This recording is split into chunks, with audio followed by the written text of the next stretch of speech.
Hi, this is MC Shetty for a new modding tutorial series for Minecraft 1.20 on Forge. This is the first episode, and in this episode I will talk about the basics, what you need to know before you start to mod, and also I will set up a basic simple mod project to get started. I make use of IntelliJ, but my tutorial is also valid if you use Eclipse, for example. You may have to do a few things differently, but it will work. I work on Linux, but that also doesn't matter. The same things can be done on Windows as well. And one thing to also keep in mind, this is tutorial for Forge. This will not be useful to you if you plan on making mod on Fabric or Quilt. And I will also not talk about multiloader, which is a way that you can make a mod for multiple, for Fabric and Forge at the same time.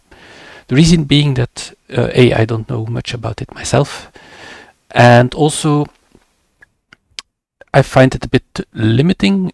What I do know is it's a bit limiting in the sense that you can't use, for example, a lot of Forge features. Or you can't use them easily because you would have to make an alternative for the Fabric version then too. So it's something that you can use if you want, but this tutorial will not be about that. This is pure Forge. I will start by going over the basic, and I will use the wiki for this, which you can see right now, mcjetty.eu. You can go to tutorials here, and you get a table of contents, which apparently I forgot to update here, but you can find it here. So I will also fix this here. Let me actually do that right now. Hold on. All right, much better. Now the link is here. So if you go to this page, so you see on the right table of contents for this page. And this is the global table of contents. Currently, there is only one episode. That's the one you're watching right now. So I start with two important sources of documentation. This is the official Forge documentation. There's a lot of information here, but it's not a tutorial. It's just the basic information. But this is a good source if you don't know. If you have a problem with something, you can also always look it up here. And there's also a very good wiki on the GemWire site. It isn't updated for 1.20 yet, but much of this information is still relevant. So this is a good source for a lot of information. So make sure to use these two while you're working on mods. I have a Discord, there's a link here, and this is the Discord for Forge.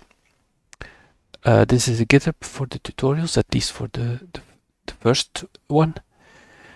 If you want to upgrade from 1.19.4 to 1.20, you can use this. I'm not going over it in detail, but it contains useful information for updating your mod. There are similar primers for the other versions, and you can find them in the useful links in these sections. From 1.20 on, there's a new Forge Gradle that's being used. Forge Gradle is a plugin for Gradle, and Gradle is a tool that's unrelated to Minecraft or modding. It's a general build tool that is often used in projects, and Forge supports Gradle and has a Forge Gradle plugin to help with that. And there's a new version of it which has more features, and if you want to upgrade to that version, you can do that with this. If you directly download the Forge MDK, you automatically get Forge Gradle 6 already. So that's the easiest ways to get started. So I recommend, so you select 1.20, show all versions. That's not 1.20. This is 1.20, show all versions.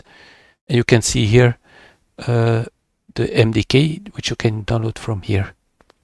You can also see what has been changed in Forge since 1.20. So yeah, that's very useful. I recommend when developing mods that you regularly update to the latest version to get bug fixes and so on. It's not required, but usually it's better to do that. You don't have to do it every time there's a new update of Forge, of course, but every while it can be useful to do that.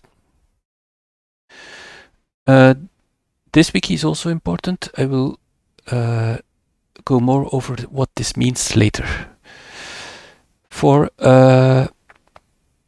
Minecraft development for 1.17 and later, or 1.18 and later, you need Java 17. Higher versions may work, but it's at your own risk, and keep in mind that most players will not have that latest version. They will, because the Minecraft launcher uses Java 17, most users will have Java 17 and not a later version. So keep that in mind. Don't use newer features in your mods. So I actually recommend to use Java 17.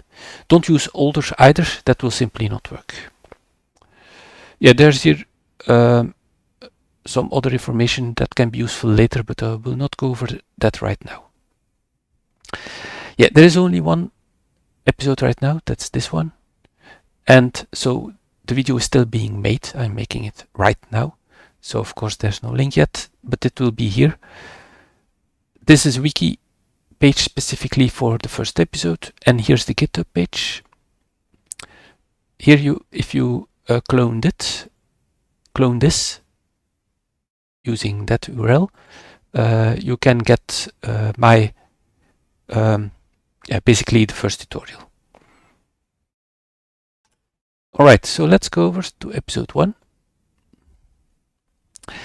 So the video is not available, the same links are available here. So in this tutorial I'll talk a bit about the fundamentals, some concepts that you need to know, and how to set up your first basic mod.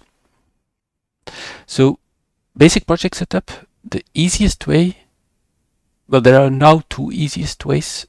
First, you can clone my GitHub and make a copy of that, or you can download the ForgeMDK and copy these to your own project. The Gradle folder, source folder, these scripts, these Gradle files, and the .gitignore. You open that in your IDE, I will show you in a moment, and make sure Java is set to JDK 17. And yeah, then you probably want to change your mod ID. That's a lowercase identifier.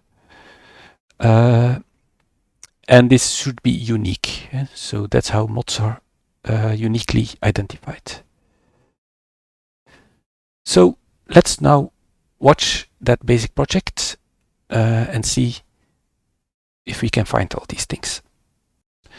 So this is basically it. So once you have copied all these things, you can just open, and you open the build.gradle of your project, and it will start doing a lot of setup work. So every time you change something important to the build files, for example to build.gradle, for example you add a dependency or you change the Forge version, you have to refresh Gradle. You can do that here in the Gradle tab. Refresh. The first time it will take a while, but now it shouldn't take that long. And if everything goes right, then you should see no errors. And then you can also do your tasks, Forge Gradle runs, again IntelliJ runs, and if you Eclipse you should use this. This will generate the runs, and then you can switch this to run client, and now you can run your mod. So that's basically how project setup works. It's really simple. Once you have a correct build.gradle, settings.gradle, gradle.properties, and this folder, which you should normally not touch, then you can set up the project and it should work. Some remarks. If you are used to older Forge MDKs, you will notice that things are a bit different now. Gradle.properties now contains almost everything that there is to configure. For example, Minecraft version, that was already useful, often done here. Forge version, the version range, loader version range, which mapping channel to use. I will go explain that later. The mapping version, mod ID. So all these things are now described here, instead of usually, for example, in the past, some of these values were hard-coded in build.gradle, or, for example, also in mods.toml. But now you can see that these are taken from the Gradle.properties. So you only need to put them once. For example, mod ID is here, but it's probably also here. Yeah, this is where the properties are replaced actually. But it is here, for example. And that's all done automatically now. So that's easy. If you change the mod ID, you only now have to change it at 2 places. That's the Gradle properties. There. And also in your main class, this one you still have to do as well. Those are the only 2 places where you have to change it now. Okay, so that's what I just explained here. Now mappings. What are mappings? Well, Mojang releases Minecraft, they do that in an obfuscated manner for legal reasons. So that means that if you would just decompile the code, you would get garbage names for methods and fields and variables. And that's not very nice to work with. So Forge and MCP have always provided mappings to make it easier for mod developers to work with the Minecraft source. In the past, Forge or MCP had to do this on their own, but most recently we now get mappings from Mojang. The only disadvantage with these mappings is that they don't do parameters for functions. These still have ugly names, and that's where Parchment comes in. So once Parchment is ready for a specific version, you can use it for better named parameters and documentation. I will show you how this is right now. Say you want to go to the block class, which is a Minecraft class, which for some reason it doesn't let. Oh yeah, here it is. For example, blocks.java and then block. So if you go look at this, the fact that these items, these names are readable means that the official mappings are applied, because otherwise they would get some weird names. But I am not using Parchment here yet, so you see that these don't have sensible names. So that's the difference between the official mappings and the Parchment mappings. And there's a wiki for Parchment. So at this moment, Parchment is only updated to 1.19.3. It is possible to use that version, but then so that means that most parameters will be okay, but there will of course be missing parameters for the new things in Minecraft. But yeah, in the near future this will probably get updated as well. So the mappings that are used are also specified here. Mapping channel, official, and the version is 1.20. It's often desirable to have some helper mods in your development environment, and GAI and OneProbe are common to have, but there can be others. And to do that you need to make some changes. So in the repositories tag in build.gradle, not this one, but this one, you put the locations for the mavens where these mods can be found. And in the dependencies, you can then specify this. So for example, here's the dependency for Minecraft itself. And for J, it's a bit more complicated. We want the common API, the Forge API, and then the runtime version itself. So these are, if you don't want J in your mod, but you do want to use the API, then you can do with these two. But if you also want to have J in your mod, which is very useful, not in your mod, I mean while during development, in your when you run Minecraft from within IntelliJ, you will get JAI as well. Then you can also include this. This is for the one probe. For some reason, which I never figured it out, you need this. So you just copy this and you will be fine. And I also added the properties for these to Gradle.properties. To figure out what version you need, you can actually visit these. So let's have a look at the version for J that would be needed. Yeah, J is made by mess, so we go here. J, by the way, you can also find that here. So that's this path. That's how you can find it. Then you see the Minecraft version that you want, 1.20 Forge. And there you can see the latest version, which apparently, yeah, I'm still using an older version. Apparently, there were a few updates, a lot of updates apparently, all on the 11th of June. So you can here switch to the latest version if you want, but this works too. So after doing all that, you can generate the runs, and which we already did. That's here in the Gradle tab, gen IntelliJ runs, and then you can actually run. I usually run in debug mode, simply because then if something's wrong, you can start debugging immediately. All right, it's starting. Oh, let's turn that down a bit. I already created the world before. So this is Minecraft 1.20. And if you go in game, yeah, you see that one probe is present and JI is also present.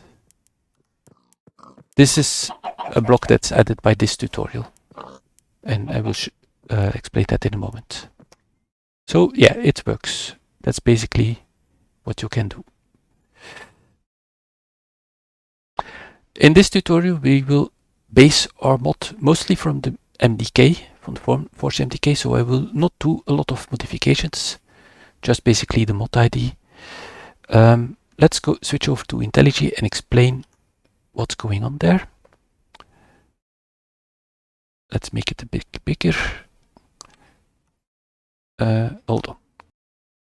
All right. Okay. Yeah, the imports you shouldn't worry about. IntelliJ can automatically import stuff for you. There's a lot of comments here. They're from the Forge MDK. I kept them here.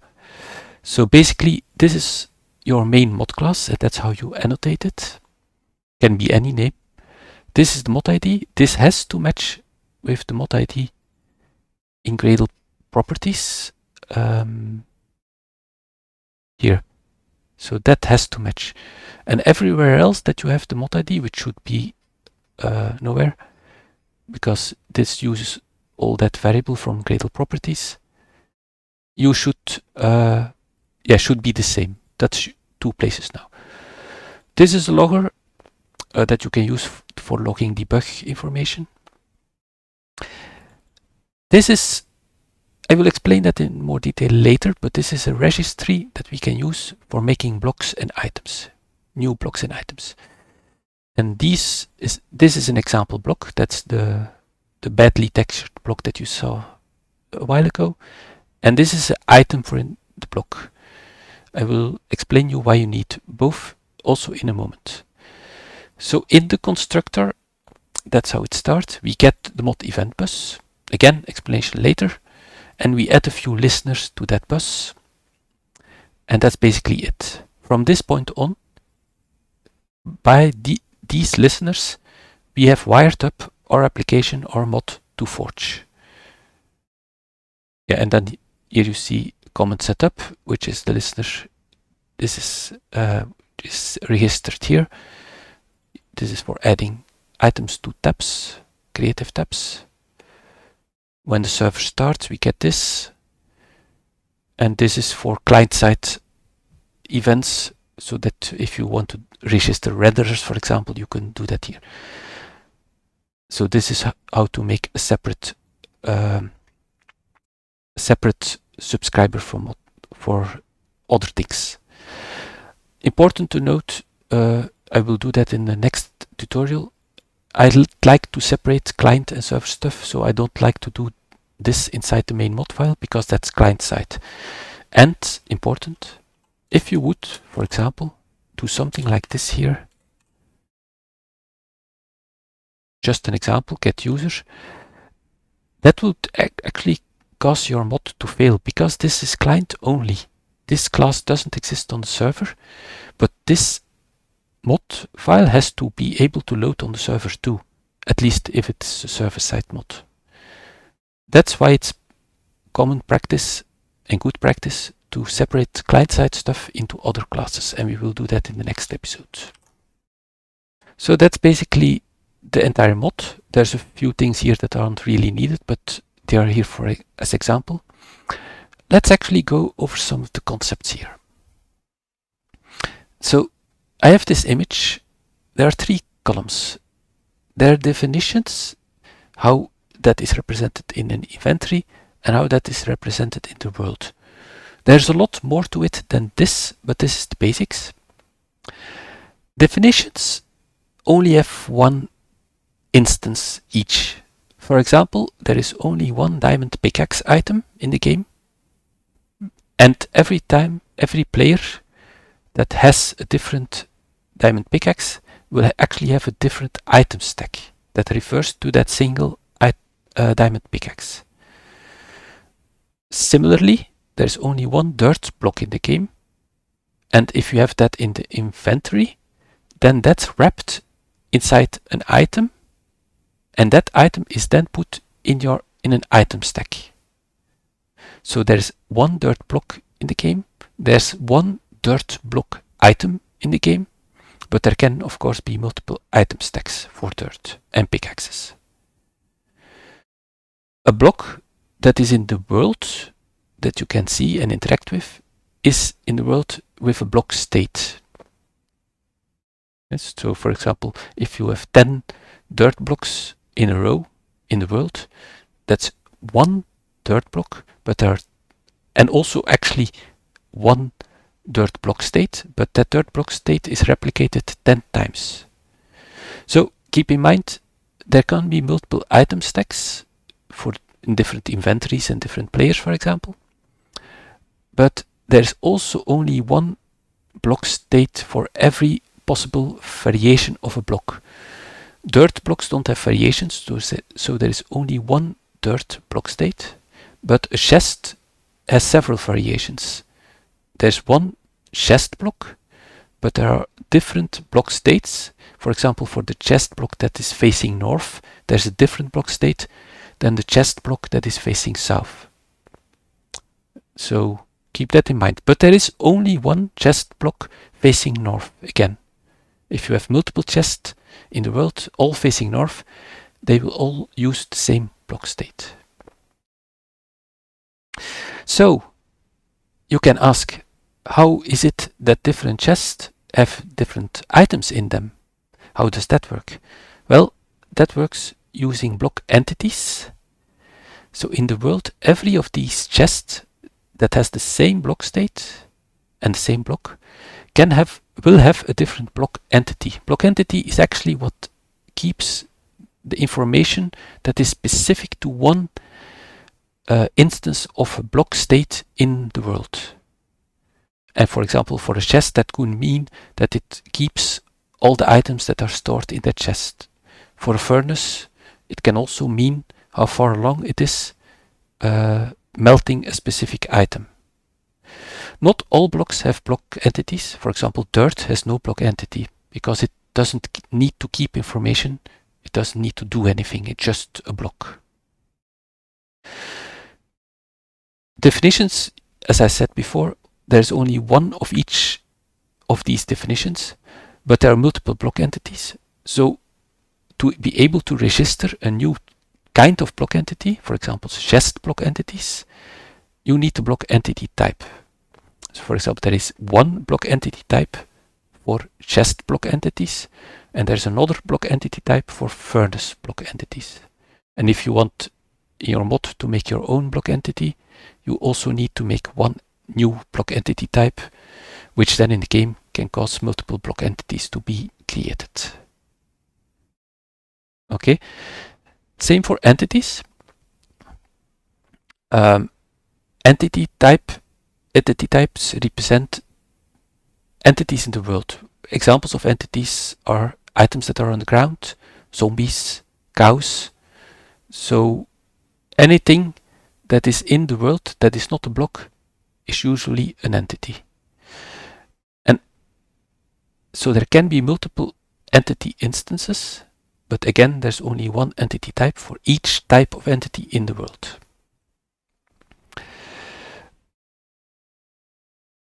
And one specific entity type is important, that's item entity, because what happens if you drop an item on the ground, or actually you drop an item stack on the ground, which refers to an item. That item stack is then wrapped inside an item entity, and that item entity is then spawned in the world as an entity. It is an entity. Okay, so this is the basic structure for these items. There are a lot more. There are lots of things that have definitions and instances that you can use, but these are the ones that you will probably interact with most, at least in the beginning. An important thing in Minecraft is sites. Basically, Minecraft is client-server. So there's a client and there's a server. And even in single player, there's also a server. This is what we call the integrated server. When working on Minecraft mods, you have to be very, very careful that you keep that distinction in mind. Make sure that your mod works on a real server as well as single player. A common problem is people often develop their mod in IntelliJ, which is usually single player. So you start your mod from in your development environment and you get a single player run. But then they don't notice bugs that may be in the mod because it may not work on a server properly if some errors were made. There's a Forge documentation that goes into more detail about this. If you progress with modding and start to work on real mods, be sure to read this. This is actually pretty important. You can save yourself a whole lot of bugs and problems if you read this and understand what's going on. Whenever I encounter something in my tutorials that has to do with sites, server or client, I will also explain that and explain why it is done that way.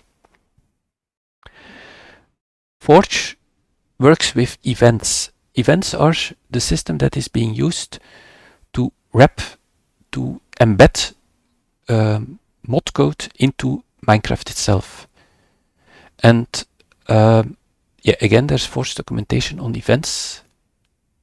So this is also important to read once you get deeper into events. Whenever we use an event in the tutorials, I will also explain it, of course. But this information is very important. Events run on a bus, an event bus. And there are two main categories. Mod events, and these are events that fired on the mod event bus. And these are mostly used for lifecycle events in which mods should initialize. What does that mean? That means events that have to do with setup, with initialization of your mod, with registering new things. Everything that is not something that is in-game, but has to run before the game starts, has to do with initialization. Forge events are the opposite. They are events that happen to things in-game. So let's see some examples. FML comments setup event is an event that fired when the game is starting up. This is a place where you can do most of your setup. It's important to note that once this event fires, all other mods have loaded and all other mods have had a chance to register everything that they need. For example, blocks, items, entities, everything is registered at this point in time. And FML comment setup is fired on both client and server side. So this is fired twice. If you only want to do things client side, then you can use FML client setup event. And there's also an event for the creative tabs where you can add your blocks and items to creative tabs. There's a lot more, but these are some mod events. And there's also forge events when the server is starting. The reason this is a bit confusing sometimes. One could think that this is an event that belongs in the Modbus event, but it doesn't, because this can actually happen after setup too. Because if you are in single player, you exit the world, you start a new world, these events will not fire again, but the server starting event will fire again because a new server is being started. There are other examples. Every time an entity joins the world, this is fired. Every time a block is broken by a player, this is fired, and so on. These events are very important. You will most likely have to use them or interact with them, and these are also very important. So events are crucial. Make sure to understand them. How do you know if an event is on for the mod event bus or for the forge event bus? You can check in the code if it implements ymod event bus. For example, let's go to this event in IntelliJ.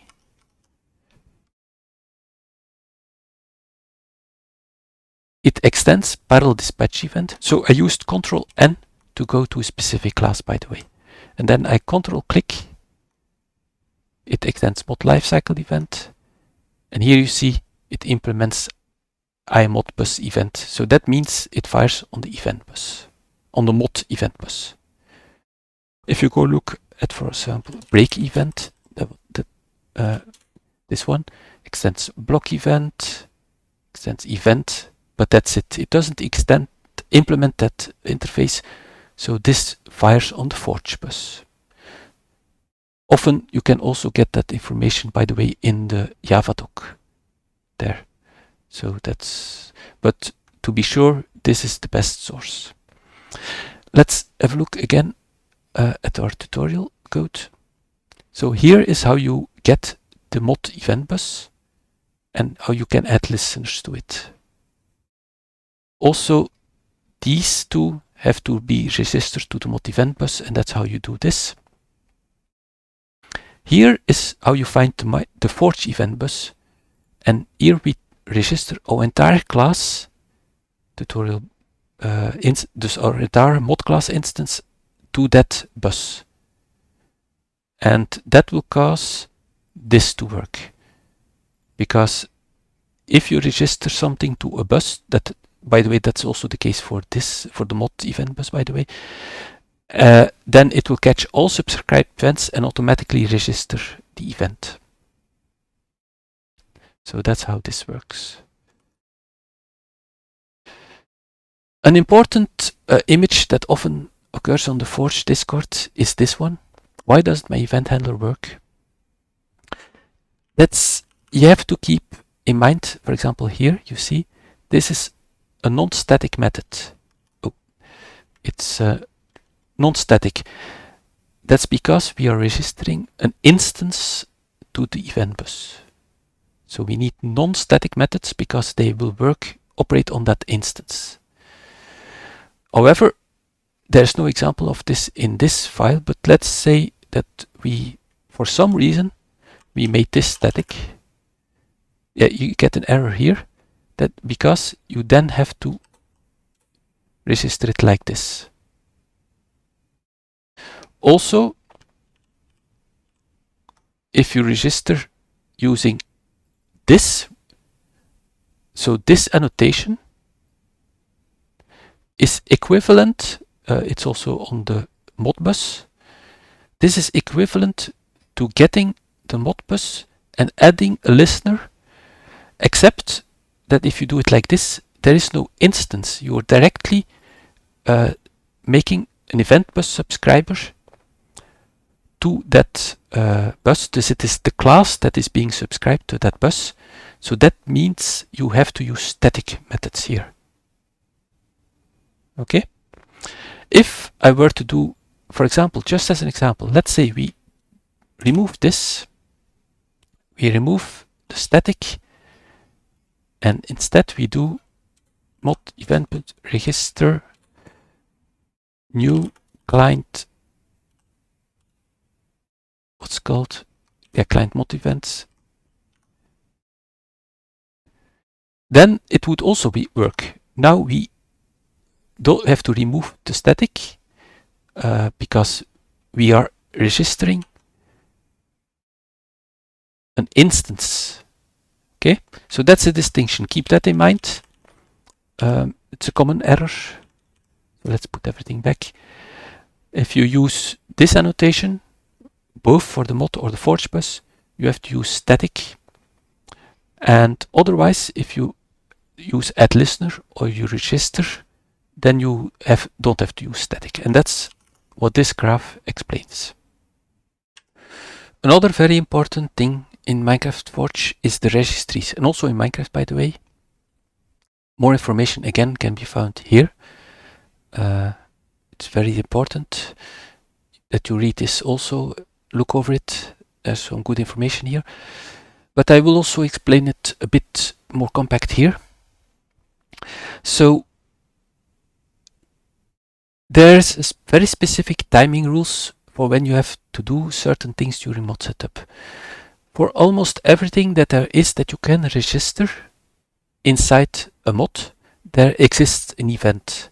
And the most important one of those is the normal object event. So the registry event, the basic one, which is used to register things like blocks, items, entity types, block entity types, also custom dimensions possibly, although those are mostly done in JSON. But there's a lot of registries that are possible. And objects in Minecraft are registered very early, before common mod setup, and before, and this is important, before configuration. That means that you cannot reliably depend on configuration during registration. And that implies also that, for example, what you should not do is have blocks that are only registered when a certain mod is present, for example, or blocks that are only registered if a certain config value is set. That's not something you should do. You should always register everything, and if needed, hide your stuff some other way. For example, by using JI API to hide it from the JI list, or not adding it to your creative tabs, and so on, or making conditional recipes. But registration should always happen on everything. That's important. The easiest way to handle registration, which makes sure that this is done at the right time, is using this. Let me show you in IntelliJ. So basically, if you want to register blocks, you do this. You create a new deferred register. So that's actually a class that helps you make sure that the registration happens at the correct time for your mod. And we also want to register items. So here is an example. These are the registries which you have to set up right here. And this is our example block which we register using that deferred register. We do block.register with the name of the block, and then we make a new instance of our block. In this case, we just use the vanilla block. In future tutorials, we will override this and make our custom blocks. But this is just a simple block with this color and so on. Remember what I said about if a block has to come into the inventory, you need a block item. And this is the block item for that block. Okay, so this is very important. And these example blocks, for example, what you also shouldn't do, if you example block dot get, if you were to do it this at this point in the constructor of the mod, this would fail because the event to actually register these blocks hasn't occurred yet. And so that's important to know that you have to do this at the correct time. However, if I were to do it right here, example block.get, here I can correctly use this because at the time FML comments setup event is called, all registration for all mods has occurred. Same with this, there's another event to extend the creative tabs. You can be sure that Forge makes sure that this event is fired at the time that this is ready. And actually what you give here is also supplier, so it doesn't even have to immediately resolve it, because it's important also registry objects are actually also Java suppliers. That means that's why you have to do the get on them to get them. So they are lazily evaluated. But this line doesn't actually make a block item. This line doesn't actually make a block, at least not directly. It makes it later. What's also illegal, and this is also a common mistake. Let's say I do this. I do exactly the same as I have right here. Yeah, and then I do this like this. This is also illegal, even though it's exactly the same code, but we just stored the example block separately and return it here. This is illegal because this instantiation of the block cannot happen outside of the correct event, the registry event. If you try to do this, this will actually at runtime fail. There's a protection to make sure that this doesn't happen. So you cannot do this. You have to do it inline like this. Let's restore everything. Yeah, like this. So keep that in mind. Finally, I want to say something about data generation. You will need in your mods a lot of JSON files for block states, for everything, for items, for recipes, for advancements, a huge amount of block state or JSON files, I mean, and making those by hand is very cumbersome. That's why there is data generation, and I'm not doing it in this mod, in this tutorial already, but keep in mind that that's an important thing, and in the next tutorial we will use it. So that's for later. But basically, that's the tutorial for now. Not much progress yet. We have a basic mod, an ugly block and an ugly item, but I went over the basics. And if you have any questions, feel free to ask. So see you next time. Until the next tutorial. Bye bye.